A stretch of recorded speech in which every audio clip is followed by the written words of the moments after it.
السلام علیکم۔ پروگرام آئینہ کے ساتھ طاہر احمد بھٹی آپ کی خدمت میں حاضر ہے۔ روز ہی آپ کی خدمت میں حاضری دینے کا موقع ملتا ہے اور آپ کو بھی ایک ریگولیرٹی کے ساتھ یکونا وہ احساس بھی ہو رہا ہوگا کہ اچھا ہوں روز یہ گلاں سننیاں پیندیاں نے۔ درست کرنٹ افیئرز یا آپ کے ارد گرد چل کیا رہا ہے اس کے اوپر روزانہ کے بنیاد پر تبصرہ کر دینا، یہ ایک روٹین کا معاملہ ہے، پروفیشن کے طور پر ہے، بہت سے لوگوں کا ہے، بہت سے میڈیائی اداروں کا ہے۔ لیکن ایک چیز ہوتی ہے کہ آپ نے خبر اور واقعہ اٹھا کے اس پہ بات کر دی، اور ایک یہ ہے کہ اچھا جی بات کرنی ہے لیکن اس کے اسباب کہاں سے آئی، کیا ہوا، کیوں ضروری ہے۔ اس طرح کے سوالات جو ہیں یہ عام طور پر میڈیائی اداروں میں آپ کو اس حوالے سے سوالات اٹھائے جانا نظر نہیں آتا، سنائی نہیں دیتا۔ ریزن ایک ہی ہے کہ وہاں تھوڑا گہرائی میں اترنا پڑے گا۔ جہاں گہرائی میں اترنا پڑا وہاں وہ جو سطحیت کا ذائقہ ہے اس سے ہاتھ دھونے پڑیں گے، اور اکثریت آپ کو سطحیت کے ساتھ، سپرفیشیلٹی کے ساتھ، اوپری جو باتیں ہیں انہی پہ خوش ہو کے، انہی پہ اپنا سارا متاع لٹا کے جا کے رخصت ہونے والی ہوتی ہے اکثریت۔ اس لیے وہ پھر ریٹنگ شیٹنگ وہ انہی سے بنتی ہے، ویوز انہی سے ہوتے ہیں، اور اس وجہ سے اس طبقے کو کوئی ضائع نہیں کرنا چاہتا۔ لیکن ایک سوال اٹھایا جا سکتا ہے، اور وہ یہ کہ کچھ فروئی نوعیت کی چیزیں ہیں انسان اور انسانی معاشرے کے لیے، کچھ بنیادی حیثیت کے حامل چیزیں ہیں انسان اور انسانی معاشرے کے لیے۔ کرنٹ افیئرز میں وہ جو بنیادی چیزیں ہیں ان تک رسائی کم دیکھنے میں آتی ہے۔ باہر کیا واقعہ ہوا تھا، سطح کے اوپر کیا کیا چیزیں چل رہی تھیں، انہی کو پکڑ میں کے کاتا اور لے دوڑی کے مصداق وہ جا کے اس پہ بات کر کے ان کا کالم بھی پورا ہو جاتا ہے، ان کی خبر بھی مکمل ہو جاتی ہے، اور ان کا پروگرام بھی وائنڈ اپ ہو جاتا ہے۔ اس حوالے سے اگر آپ غور کریں تو آپ کو ایک میڈیا، پاکستانی میڈیم میں سے ایک میڈیا ہاؤس میں سے ایک ہے جو آپ کو لگتا ہے کہ وہ نسبتاً سنجیدہ موضوعات کو اٹھاتے ہیں، اور آپ غور کیجئے کہ صرف وہی پروگرام ہے یا میڈیا ہاؤس ہے جن کے ویوز کمپیریٹیولی سب سے کم ہوتے ہیں۔ مطلب حیرت ہے کہ جو بندے زیادہ سنجیدگی سے بات کرنا چاہتے ہیں، اس کی میں آپ کو مثال اس سے دوں گا کہ ایک دفعہ جب حامد میر اس کے ایڈیٹر تھے اوصاف کے، اس زمانے میں ایک اشتہار چھپا اخباروں میں جگہ خرید کے، جیسے فرنٹ پیج پہ، میں نے پہلے بھی یہ واقعہ ذکر کیا ہوا ہے، تو اس میں انہوں نے دوسرے امام جماعت احمدیہ چوہدری ظفر اللہ خان صاحب، ڈاکٹر عبدالسلام، تیسرے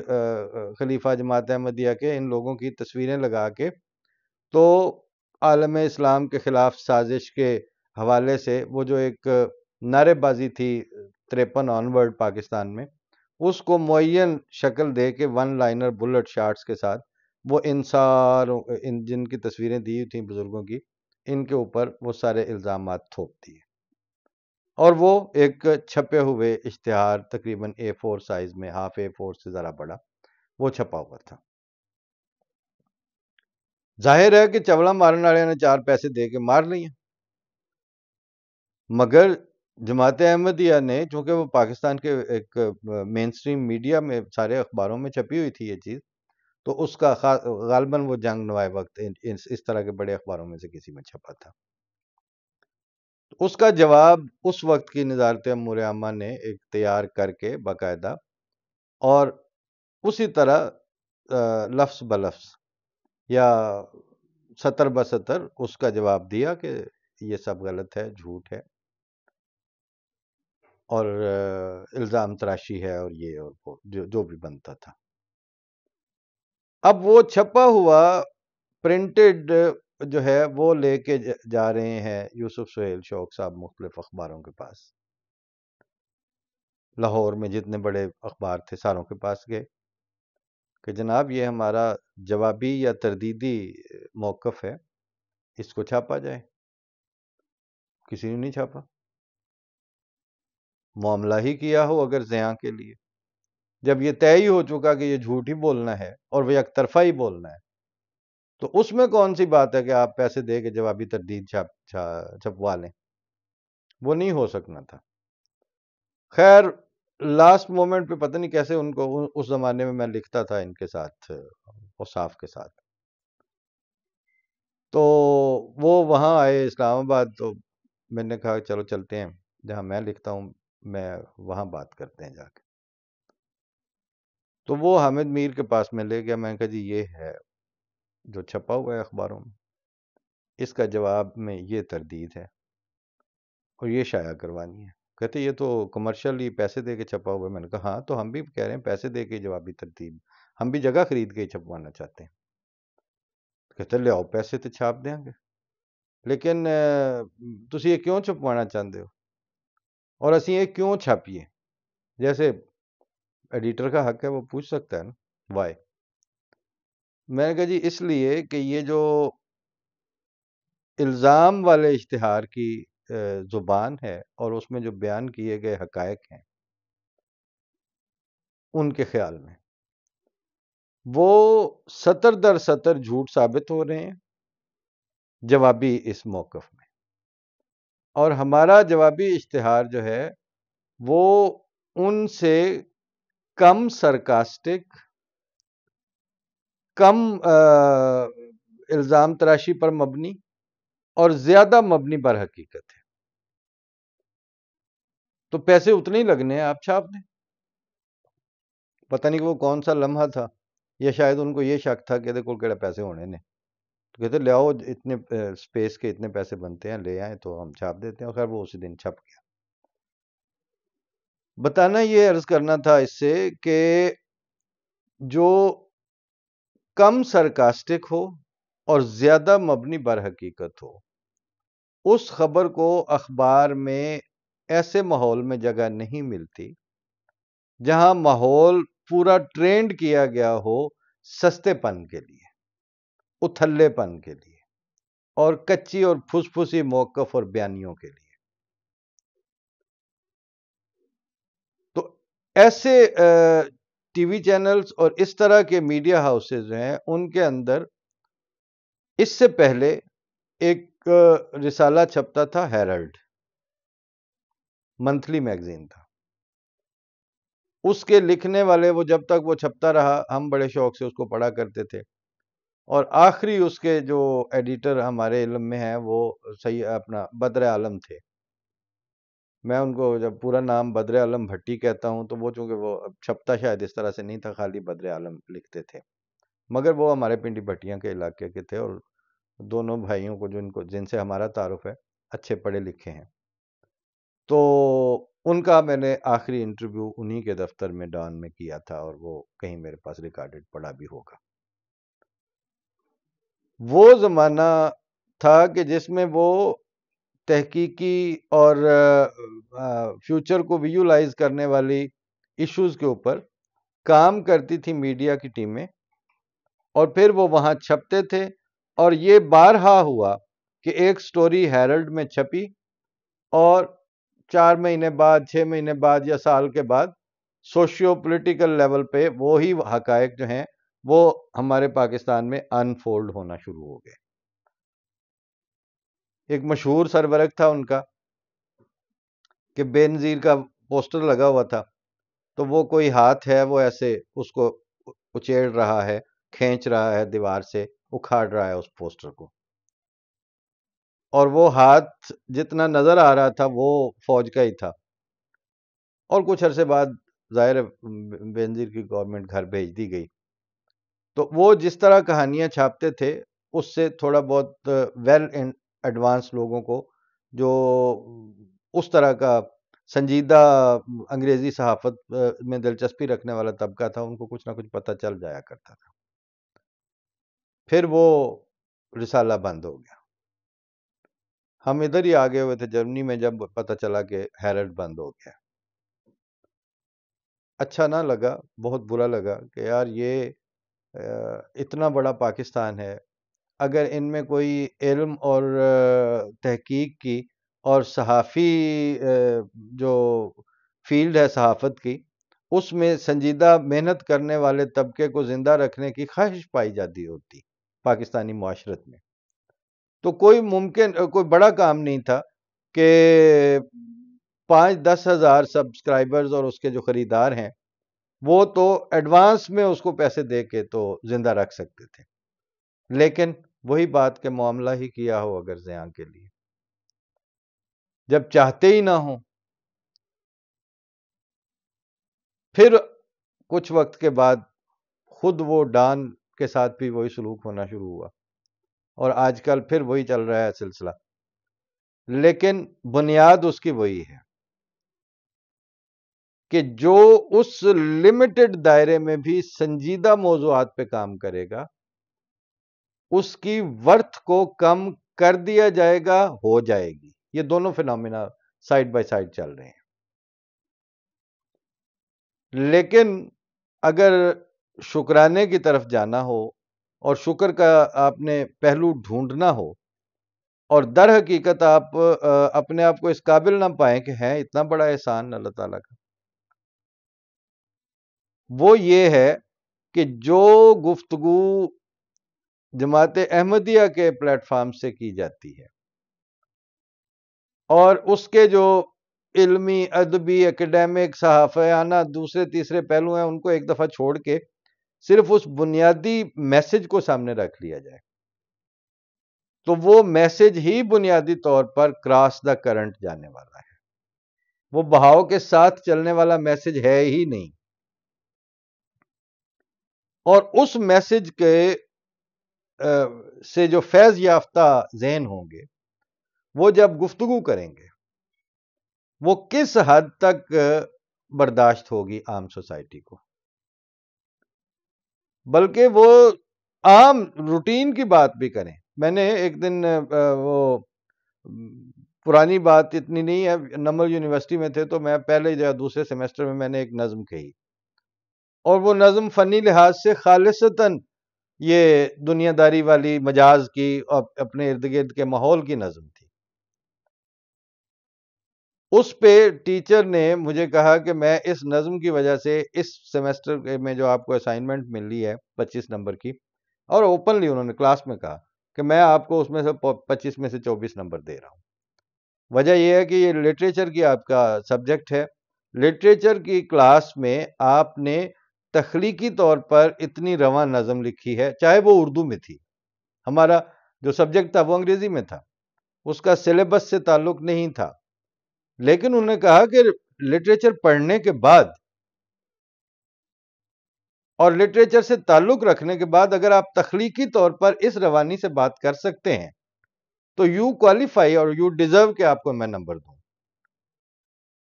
تو مجھے اپنے وہ کلاس فیلو یاد ہیں، انہوں نے کہا لیکن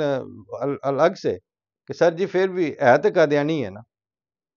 مرزئی تو تھیا نا. یعنی جس نے میں آپ کو وہ سنا بھی دیتا ہوں، دیکھ لیجئے اس میں سے مرزا صاحب کہاں موجود ہیں کہ ہمیں تم اب اجازت دو، ہمیں کچھ کام کرنے ہیں. بہت سی خاک چھانی ہے، بڑے موسم بتائے ہیں، کئی امکان چھوڑے ہیں، کوئی وعدے نبھائے ہیں. بہت سے رت جگہ ہیں جو کسی کے نام کرنے ہیں، ہمیں تم اب اجازت دو، ہمیں کچھ کام کرنے ہیں. ہمارے کچھ ادھورے خواب اور کچھ نامکمل سے حقائق ہیں. بہت سے ان کہے اور ان سنے موہوم لمحے ہیں، جو اپنے مول میں جانا، جو اپنے تول میں جانا،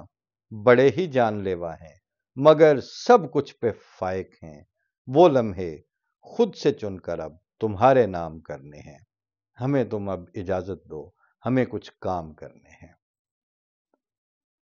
بہت خوشبو ہے یادوں میں، بڑی اشکوں سے رونق ہے، ملاحت اور صباحت کے بڑے پرکیف جھونکے ہیں، ذرا سی دیر ان سے گفتگو کر کے انہیں رخصت بھی کرنا ہے،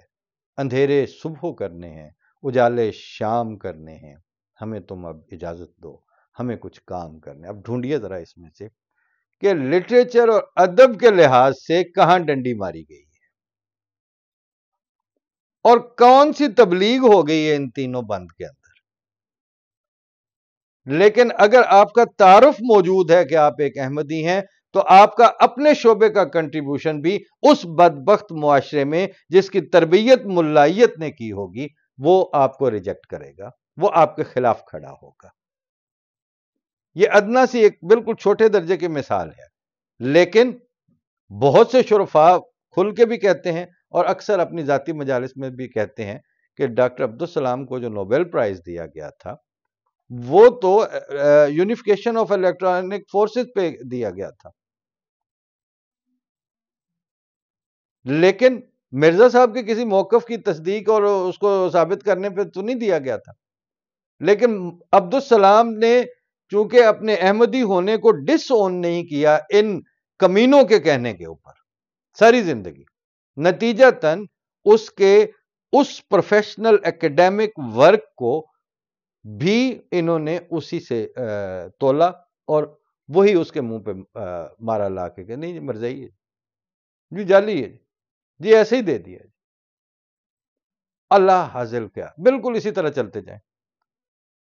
عبید اللہ علیم صاحب کا جتنے سنگرز ہیں سارے ان کا کلام گا چکے ہیں پاکستان میں، ہر ریناؤنڈ بڑے سنگر نے جن کا نام نور جہاں کا لیں، مہدی حسن کا، حبیب علی محمد کا، فریدہ خان، سب ان کی غزلیں گا چکے ہیں، عابدہ پروین۔ لیکن ہم ایک دوست کے والد صاحب تھے، ان کی وفات پہ گئے ہوئے تو وہاں شہزاد احمد جیسے کا داور شاعر جو خود ربا بھی آئے ہوئے تھے ایک مشاعرے میں، تو بیٹھے کوئی ذکر چھڑا جب علیم صاحب کا، کہتے ہیں آپ بہت بڑا شاعر تھا پر خلافت احمدیہ کی نظر ہو گیا، تو پھر نہیں رہا گیا۔ تو میں نے کہا جی کہ آپ کے جو کلام کے شروع میں نعت دی ہوئی ہوتی ہے یا حمد، تو اپنے عقیدے کو تو آپ بھی شروع میں رکھتے ہیں پھر کتاب باقی چھاپتے ہیں اپنی۔ اس کا مطلب ہے کہ آپ صرف یہ بتائیں کہ انہوں نے وہ بات کرتے ہوئے کہاں ڈنڈی ماری، ادبی لحاظ سے کہاں ڈنڈی ماری۔ اور یہ ان دنوں کی بات ہے جن دنوں راوی میں علیم صاحب کی وہ غزل چھپی تھی، نور و نہلائے ہوئے قامت گلزار کے پاس، ایک عجب چھاؤں میں ہم بیٹھے رہے یار۔ میں نے اس کے اس طرح روانی سے شعر سنا دیے۔ میں نے کہا بتائیے لٹریچر کے لحاظ سے، ادب کے لحاظ سے کہاں یہ اعتبار سے ساکت ہے مصرع؟ اس میں کچھ ایسی کشش ہے کہ بقول غالب خود بخود پہنچے ہے گل گوشہ دستار کے پاس، پھر اسے سایہ دیوار نے اٹھنے نہ دیا، آ کے ایک بار جو بیٹھا تیری دیوار کے پاس۔ تو مطلب جو اس خدا تعالیٰ کے فرستادہ اور اس کے نمائندوں اور اس کے ذریعے قائم کردہ سسٹم سے پروردہ لوگ ہوں گے، وہ دوسروں کے قد و قامت کو کاٹ کاٹ کے اپنا قد بڑھانے کے چکر میں نہیں پڑتے۔ ان کے ساتھ یہ مسئلہ نہیں ہوتا کہ اچھے خاصے مشتاق یوسفی صاحب اچھا لٹریچر پروڈیوس کر گئے ہیں، چونکہ وہ احمدی نہیں تھے لہذا ہم نے ان کو نہیں پڑھنا۔ نہیں، ہم پڑھتے ہیں، ہماری لائبریری میں 4 کتابیں ان کی موجود ہوں گی۔ آپ مصطفیٰ زیدی نے جو کچھ بھی لکھا اس کی پرسنل لائف میں جو کچھ بھی ہوا، لیکن انہی پتھروں پہ چل کے اگر آ سکو تو آؤ، میرے گھر کے راستے میں کوئی کہکشاں نہیں ہے۔ ہم تو وہ شعر رکھتے ہیں ذہن میں۔ ہمارے سسٹم نے ہمیں یہ کبھی نہیں کہا کہ اچھا لکھنے والے، اچھا بولنے والے، اچھا پڑھنے والے، اچھا سوچنے والے، اچھا تجزیہ کرنے والے کا انکار کریں، مگر وہ جو ایک سچا ناتا توتی سچائی کا سسٹم ہے آپ کا، جو پھر آگے حضرت صلی اللہ علیہ وسلم کی شان خاتمیت اور رسالت مآب صلی اللہ علیہ وسلم کا نام لے کے پھر قربان جانے والا سسٹم ہے، وہ اتنا منافق اور اتنا جھوٹا اور اتنا بلو دا ڈگنیٹی اتر آتا ہے کہ وہ جو گیم کے رولز ہیں ان کے مطابق کھیل نہیں سکتا۔ اتفاق سے کچھ عرصہ پہلے میں نے ایک 3 4 5 سال پہلے ایک آرٹیکل لکھا تھا حامد میر کو ایڈریس کر کے، اس میں نے لکھا تھا کہ ٹخنوں پہ ہاکی مارے بغیر کھیلنا سیکھیں۔ تو یہ جو ملائیت ہے یہ آپ کو گٹے پہ ہاکی مار کے پھر کھیلنا سکھاتی ہے، اور جو نبوت سے پروردہ احمدیت کے ذریعے جو سسٹم سامنے آ رہا ہے وہ آپ کی خوبیوں کا انکار نہیں کرتا، بھائی ہم وہ آپ کی بیجا وہ آپ کی پیروی کو آپ کی بیعت بھی نہیں کرتا کیونکہ آپ اس قابل نہیں ہیں۔ یعنی کتنے ہیں جو یہ کہتے ہیں مجھے تو انگوروں سے الرجی ہے، مجھے شہد پسند نہیں ہے، میں نے جنت میں جا کے کیا کرنا ہے؟ یہ ساری بک بک جو ہے وہ جنت اور دوزخ کے شعر موجود ہے کہ دوزخ میں ڈال دے کوئی لے کر بہشت کو، مگر آپ واہ واہ کرتے آ رہے ہیں نا، تو وہ جو ظاہر پرستی کا جزام اور کوڑ پڑا ہوا تھا اس نے آپ کی اکیڈیمکس کو بھی ظاہر پرستی کا کوڑ زدہ کر دیا۔ ہمیں اس میں اس لیے مسئلہ نہیں آتا کہ ایک جملہ اسلامی اصول کی فلسفی میں ہمارے لیے کافی ہو جاتا ہے۔ بانی جماعت احمدیہ لکھتے ہیں پس جس نے جنت کو اس دنیا کی نعمتوں کا مجموعہ سمجھا اس نے قرآن شریف کا ایک حرف بھی نہیں سمجھا۔ اس کے بعد ہمیں آپ بتائیں کہ یہ جو بک بک کرنے والے ہیں جنت کے اور میووں کے اور اس کے اوپر، وہ چیز ہم پہ اثر نہیں کر سکتی کیونکہ ہم اس جملے سے باہر نکلیں گے تو پھر ہمارے لیے یہ چیزیں قابل اعتراض ہوں گی نا۔ پس جس نے جنت کو اس دنیا کی نعمتوں کا مجموعہ سمجھا اس نے قرآن شریف کا ایک حرف بھی نہیں سمجھا۔ یہ وہ اب بنیادی فرق آ گئے ہیں، اس فرق کو سامنے رکھ کے ہمیں اپنی مشکل گفتگو میں ہی سروائیو کرنا ہے، اور ہمیں اوپر والی سطحی داد فریاد اور سطحی فین فالوئنگ کے چکر میں اگر ہم پڑ گئے تو وہی جو پچھلے پروگرام میں عرض کی تھی کہ تمہیں ان موسموں کی کیا خبر ملتی اگر ہم بھی کے نیچے نشان لگا ہوا ہے، گھٹن کے خوف سے آب و ہوا تبدیل کر لیتے، تمہارے ساتھ چلنے پر جو دل راضی نہیں ہوتا بہت پہلے ہم اپنا راستہ تبدیل کر لیتے۔ تو چونکہ ہم یہ نہیں کر سکتے